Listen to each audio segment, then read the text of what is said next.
So now that I've boiled my water, it's pretty hot. So what I use my fork with, my mama never did this, but I did because I don't like to burn my hands. I guess she had calluses on her hands because she never needed this. So I start pouring the water into the bowl with the flour and all the ingredients. And I mix it first with the fork. I hope you can see this. I'm mixing it first with the fork till it gets a little bit gooey. So I keep mixing it until it cools down, and then I use my hands. So keep mixing it. I probably need a little bit more water. And don't be alarmed if you add too much water, because you can always add more flour. However, if you don't add enough water, once it's done, it's done. And if you don't add enough hot water, your tortillas might come out kind of hard. They'll be soft at first, but then they'll get hard like cookies.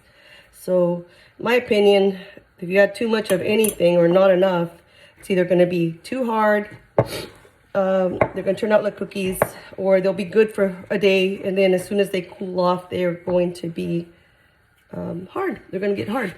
So anyway, I'm starting to knead it together, as you can see. So it's a little bit gooey right now, so I'm going to keep working. It's cooled down enough now for me to work it in with my hands. I don't know if you can see. Let me see if I can move my phone down a little bit. Right there. So this is what I'm doing, is kneading it. I only use the fork for just a little bit, just till the water cools down. So now that I'm kneading it, it's a little bit sticky. So I always keep an extra cup of flour beside me just to add to it in case it is a little bit sticky, because sometimes I add a little too much water. But as you keep kneading, it starts sticking to itself, and so it's not as sticky anymore. So now, as you can see, it's starting to form the dough for tortillas. So now I use both hands to keep my cup of extra flour in it, just in case I need it, so that I can keep kneading it.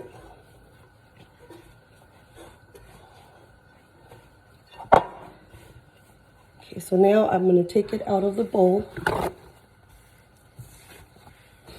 and I'm going to knead it on the counter, which I've already cleaned my counters with bleach, so they're clean.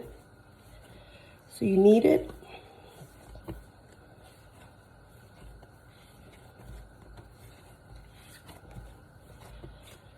So I have a little bit of flour left in the bowl, so I'm going to add it to it. And continue to knead it.